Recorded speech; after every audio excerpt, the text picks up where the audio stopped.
कि जब prime minister जो है वो on the floor of the house ये कहे कि हर मामले पे बात करने को तैयार, आप एजेंडा आप बनाएं, आपने जिस मामले से बात शुरू करनी है वहीं से शुरू कर लेते हैं। बिल्कुल ये नहीं चाहता कि पार्टी जो है वो खत्म की जाए। मैं बिल्कुल ये नहीं चाहता कि उनके साथ जो है वो तजावुज किया जाए, उनके साथ जो है वो उनके खिलाफ झूठे मुकदमे बनाए जाए, उनको सजा दी जाए। मैं बिल्कुल इन चीजों में बिल्कुल मेरा मौक़िफ़ जो है वो बिल्कुल ये है कि उनके साथ जो है वो मेरिट होना चाहिए। गो उन्होंने हमारे साथ क्या किया, उसके बावजूद ये बैठे। मैं आज भी कहता हूं कि there is no option with PTI और बानी PTI except to sit with political party. ठीक है, ये अग्री करते हैं जब तक वो सियासी जमातों के साथ नहीं बैठेंगे, बिल्कुल डायलॉग इज दी ओनली, उनका कोई हल ही नहीं है उनके लिए। वो जितनी मर्जी जद्दोजहद करते रहें, जितनी मर्जी जो है वो अपना जो है वो लड़ाई लड़ते रहें। बहैसियत प्राइम मिनिस्टर के एडवाइजर ऑन पॉलिटिकल अफेयर्स, आज के पाकिस्तान में आपको सबसे बड़ा पॉलिटिकल चैलेंज क्या लगता है जिस पर आप काम करते हैं? और यही सवाल मैंने जनरल फैज़ हमीद से, जब वो कोर कमांडर थे पेशावर, उनसे मेरी मीटिंग हुई एक, तो मैंने उनसे पूछा जी नेशनल सिक्योरिटी, बिकॉज उनसे मैं नेशनल सिक्योरिटी की बात करने गई थी। मैंने कहा जी नेशनल सिक्योरिटी का सबसे बड़ा चैलेंज कौन सा है? These were my words. और आपको मालूम है कि जब हम बैठे होते हैं तो ये तो सब रिकॉर्ड होती है गुफ्तगू। तो मैंने पूछा उनसे ये, तो उनका जवाब ये था कि जो सियासतदानों के आपस के झगड़े हैं वो सबसे बड़ा नेशनल सिक्योरिटी चैलेंज है। तो मैंने उनसे कहा कि उन झगड़ों में तो आपका बड़ा रोल होता है, तो वो हंस दिया आगे से। बहरहाल, तो आप ये बताइएगा कि आपको क्या सबसे बड़ा पॉलिटिकल चैलेंज इस वक्त नजर आ रहा है जिस कुर्सी पे आप बैठे हैं, उस हवाले से। देखें, पॉलिटिकल चैलेंज जो है वो इस वक्त इस मुल्क की सियासत में एक ऐसी सियासी जमात का वजूद है जो सियासत पे यकीन नहीं रखती, जो जमहूरियत पे यकीन नहीं रखती, जो सियासत और जमहूरियत का जहाँ से आगाज़ होता है, जहाँ से बुनियाद होती है, वो डायलॉग है। वो डायलॉग पे यकीन नहीं रखती। वो अपने वजूद के अलावा किसी के वजूद को बर्दाश्त नहीं करती। वो किसी के साथ बैठने को तैयार नहीं है। वो किसी का वजूद बर्दाश्त करने को तैयार नहीं है। उस जमात और उस जमात के सरबराह की ये हठधर्मी, उसका ये एक ऐसा अंदाज, यानी किसी घर में अगर एक फ़र्द जो है वो इस किस्म का रवैया बना ले, वो पूरे घर को डिस्टर्ब कर देता है जी। वो घर जो है वो इस काबिल नहीं रहता कि उसमें जो है वो रहा जाए। वो पूरे घर के सुकून को जो है वो तबाह कर देता है। तो अब आप मुझे बताएं कि एक ऐसी जमात जो है अगर वो इस मुल्क के सिस्टम में मौजूद है तो उससे बड़ा चैलेंज और क्या हो सकता है? और उसके होते हुए ये मुल्क जो है ये फिर किस तरह से अपने मसाइल पे काबू पा के आगे बढ़ सकता है? ठीक है जी, रान साहब गॉट योर पॉइंट। पिछले 10 साल से हो रहा है जी। अब मैं आपसे 10 साल से जी सर, अब मैं थोड़ा सा ठीक है, हम जो है सूरत हाल को फेस कर रहे हैं। बिल्कुल ठीक है। अब मुझे जरा सवाल करने दें रान साहब, जिस जमात का आपने जिक्र किया तहरीक इंसाफ, 5-6 पॉइंट्स हैं। नंबर 1 के वो इस वक्त पार्लियामान में बैठी है। नंबर 2 आपकी जो पार्लियामेंट्री कमिटीज हैं उसकी मेंबर है। नंबर 3 SIFC में इन्वॉल्व है। नंबर 4 हुकूमत में है KPK में। नंबर 5 जो आपने अभी बनाई कमेटी 26th अमेंडमेंट की, उसमें वो बड़ी मुतहर्रिक थी। तो ये इतनी ज्यादा लेवल्स ऑफ एंगेजमेंट हमने बयान कर दी है और आप कह रहे हैं कि वो किसी के साथ बैठना नहीं चाह रहे और उनका लीडर जेल में बंद है, साल से ऊपर हो गया है, कितने साल, 1.25 साल हो गए। तो हमें तो लगता है कि वो एंगेज कर रहे हैं सर। वो एंगेज होते हैं सिर्फ जो है वो इत्तफाक के लिए नहीं, फसाद के लिए। वो एंगेज होते हैं मामलात को ख़राब करने के लिए। अब आप देखेंगे वो पार्लिमानी पार्टी जो 26वीं तरमीम के लिए वजूद में आई थी under the chair of Khurshid Shah साहब, उसमें वो मुसलसल ये कोशिश करते रहे कि मामलात ख़राब हों। जब मामलात इत्तफाक की तरफ बढ़े तो वो भाग गए। वो मौलाना फजलुर रहमान साहब के साथ बैठे, उनकी वहाँ पे कोशिश थी कि हमारी मौजूदगी में कोई एग्रीमेंट ना हो, फसाद हो, मौलाना हमारे साथ हों और उसके बाद ये हमारे उस फसाद का हिस्सा हों। मौलाना को हमने अकोमोडेट किया या हमने उनसे इत्तफाक़ राय किया, हमने उनकी बात को उस लेवल पे, उस पॉइंट पे जाके तस्लीम किया जिसका इनको शायद अंदाज़ा नहीं था, तो ये फ़ौरन वहाँ से भाग गए। यानी वो किसी मामले पे, उसकी वजह ये है कि इनमें से जितने भी लोग हैं किसी की धेले की औकात नहीं है। बड़े सख्त अल्फाज, बड़े सख्त अल्फाज, 0.001% भी बड़े सख्त अल्फाज। आप सियासतदान हैं। जी जी जी जी। आपने, और हैसियत जो है वो सिर्फ नहीं, सुन लेना सुनाइए जी।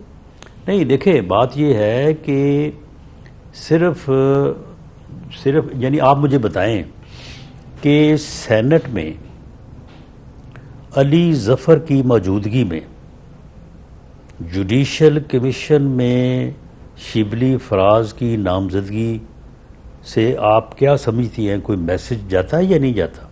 कोई समझ बात आती है या नहीं आती?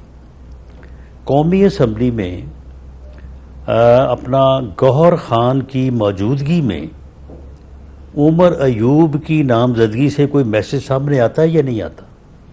इसी तरह से KPK में अली मोहम्मद ख़ान, असद कैसर, ऐसे और मैं 20 नाम ले सकता हूँ, उनकी मौजूदगी में अली अमीन गंडापुर का चीफ मिनिस्टर बनाया जाना, कोई बात समझ आती या नहीं आती? मामला यह है कि किसी और बंदे की कोई पोजीशन, कोई हैसियत नहीं है। ये मैं को उनकी जो है वो उनकी डेरोगेशन में बात नहीं कर रहा, मैं हकीकत बयान कर रहा हूँ कि जो साहब अडयाला जेल में मौजूद हैं, बानी PTI, उनकी यही पॉलिसी है, यही उनकी पॉलिटिक्स है जिसका मैंने जिक्र किया है। जो बंदा उसके ऊपर उनसे 2 हाथ आगे होके चलने का इंदिया देता है, इशारा देता है, उसे पजीराई मिलती है। दूसरा जो है वो मुफारक, उसकी कोई हैसियत ही नहीं है। आप मुझे बताएं कि एक आदमी जो है सुप्रीम कोर्ट बार का सदर रहा हो, रिनाउंड वकील हो, और वहां पे वो उसे जुडिशल कमीशन में उसको नामजद ना करें। आपने कितने वकील डाले जुडिशल कमीशन में? आपने किसको डाला जुडिशल कमीशन में? आपने वकील तो नहीं डाले सर जुडिशल कमीशन में, क्योंकि हमारा सुन लेना, हमारे 2 वकील मौजूद हैं ना, हमें और वकील डालने की जरूरत नहीं है। कितने और वकील डालने? मुझे एक बात में हमारे 2 वकील मौजूद हैं, हमारा लॉ मिनिस्टर वकील है, हमारा अटॉर्नी जनरल वकील है। ठीक, राणा साहब, अली जफर को हमने तो, तीसरा भी वकील डाला है सेनेट से। अली जफर को तो इन्होंने, इमरान खान ने कहा था कि पार्टी के चेयरमैन बन जाएंगे। आपको पता है, आप अच्छी तरह इससे वाकिफ हैं। तो ये मैं उनकी पार्टी की तो नहीं अब बयान करने लगी, I am not their spokesperson, लेकिन मैं ये चाहती हूं कि आप की जो अपनी एक सोच है राणा साहब, आप इतनी मर्तबा बात करते हैं, मेरी कोशिश ये है कि हम इस बात की तह तक, अगर आप कहेंगे कि अभी आपने जो फरमाया, आपने कहा कि जी जब तक ये पार्टी है, जब तक के मुल्क में नहीं अमन हो सकता, तो अब आप बताइए, आप की अपनी गुजरी है उम्र ये सियासत करते हुए, और मैं कह दूंगी, मुझे पता है लोग क्रिटिसाइज करेंगे, लेकिन आपने बड़े ही तरीके से, उसूल से की है सियासत। अब आप अपनी सियासत को देखें, आप कह रहे हैं एक पार्टी जिसको सबसे ज्यादा वोट्स मिले हैं, आप कह रहे हैं जब तक वो पार्टी है तो ये नहीं हो सकता, तो आप चाह रहे हैं वो पार्टी खत्म हो जाए, ये आप खत्म करना चाह रहे हैं पार्टी को। इसलिए मुझे ये समझ नहीं आई आपके अल्फाज की जो इस वक्त अदायगी है। मेरा ख्याल कि आप तो उनमें से हैं जो आप हमारे पास बिल्कुल, मैं नहीं, सुन ले ना, अगर आपने मेरी बात को आपने कंक्लूड किया है तो फिर मेरी सुनने के मैं क्या चाहता हूँ। मैं बिल्कुल ये नहीं चाहता कि पार्टी जो है वो ख़त्म की जाए। मैं बिल्कुल ये नहीं चाहता कि उनके साथ जो है वो तजावुज़ किया जाए, उनके साथ जो है वो उनके ख़िलाफ़ झूठे मुकदमे बनाए जाएं, उनको सज़ा दी जाए। मैं बिल्कुल इन चीज़ों में बिल्कुल मेरा मौक़िफ़ जो है वो बिल्कुल ये है कि उनके साथ जो है वो मेरिट होना चाहिए, गो उन्होंने हमारे साथ क्या किया उसके बावजूद। लेकिन मैं ये चाहता हूँ कि ये सियासी जमात अपना जो सियासत का ढंग है, जो पॉलिसी है, उसको चेंज करें। ये बैठे, मैं आज भी कहता हूं कि there is no option with PTI और बानी PTI except to sit with political party. ठीक है, ये अग्री करते हैं आपसे जब तक वो सियासी जमातों के साथ नहीं बैठेंगे, बिल्कुल डायलॉग इज द ओनली, उनका कोई हल ही नहीं है उनके लिए। बेशक वो जितनी मर्जी जद्दोजहद करते रहें, जितनी मर्जी जो है वो अपना जो है वो लड़ाई लड़ते रहें, ये इस मुल्क की तारीख गवाह है कि पीपल्स पार्टी जो है वो उन लोगों के साथ बैठी, बिल्कुल उस वक्त की आमरीत को जो है वो फेस करने के लिए, जो लोग भुट्टो की फांसी में जो है वो यानी फ्रीक थे, वो पार्टी जो उस वक्त भुट्टो की फांसी के हक में थी या उनके जो है वो मुखालिफ थी, उनको हुकूमत को गिराने वाली थी। तो मामला ये है कि मैं तो पिछले 6 माह में मैंने को मेरा ख्याल है कि 600 मरतबा कहा ये बात ठीक है, इसकी बिल्कुल हम तायद करते हैं। आपने बहुत मरतबा कहा। मामला ये है कि यही वो बदकिस्मती है कि जो मीडिया की तरफ से जो है वो यानी गैर जानबदारी अपनी दिखाने के लिए जो है वो नाइंसाफ़ी की जाती है। आप मुझे बताएं कि बजाय इसके कि आप इस बात को अप्रिशिएट करें कि हम गुफ्तगू करना चाहते हैं और उनको आप जो है वो कंडेम ना करें या उनको आप उनसे मुतालबा करें कि वो बैठें और बात करें, क्योंकि जमहूरियत में तो बात शुरू ही यहाँ से होती है। डायलॉग जो है वो जमहूरियत का पहला जीना है। तो आप ये कहते हैं कि जी देखें जी आपने ये कर दिया, तो आपने ये नहीं किया, फलां नहीं किया, आप ऐसे करें वैसे करें। मामला ये है कि जब प्राइम मिनिस्टर जो है वो on the floor of the house ये कहे कि हर मामले पे बात करने को तैयार, आप एजेंडा आप बनाएं, आपने जिस मामले से बात शुरू करनी है वहीं से शुरू कर लेते हैं। वो हाउस में आके अपोजिशन की जो लीडरशिप आगे बैठी है उन सब से जाके उनकी टेबल के ऊपर हाथ मिलाए। कभी इमरान खान साहब ने 4 साल में ऐसा किया था? हाथ मिलाए, उसके बाद अपनी सीट पे आगे कहे कि जी हर मामले पे, जिस मामले पे जेल पे बात करनी है जेल पे कर लेते हैं, केस पे करनी है केस पे कर लेते हैं, आप एजेंडा बनाएं करें बात।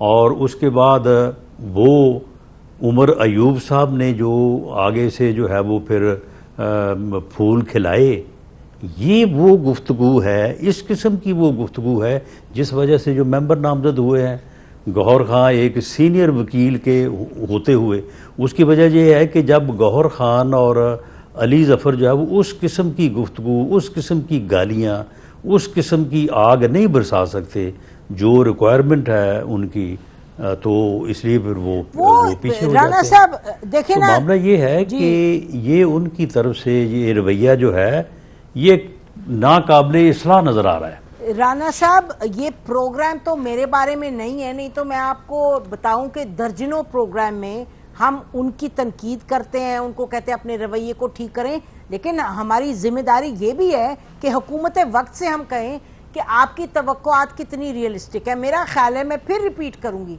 कि बिल्कुल आपको एक एजेंडा खुद बनाना चाहिए, आपको खुद कहना चाहिए ये हमारी टीम है, हम मिलने आना चाहते हैं, और फिर वो जब ना कहें, देखे ना ये तो बात सही नहीं है। पाकिस्तान में सब चाहते हैं कि हालात बेहतरी की तरफ नहीं, एजेंडा क्या बनाए आप मुझे बताएं ना। नहीं देखे ना, ये एक कितनी मुबहम बात है, एजेंडा बनाए, क्या एजेंडा बनाए? आपने कहा है कि वो बनाए एजेंडा, आपने कहा है या नहीं कहा? मामला ये है कि कभी मुज़ाकरात जो है वो कभी मशरूत भी हुए। सर आपने खुद ही कहा है भी कि वो आए और आप बताएं किस पे बात करें। नहीं, मामला ये है कि बिल्कुल बात हमेशा दो पॉलिटिकल पार्टीज के दरमियान बात हमेशा गैर मशरूत होनी चाहिए।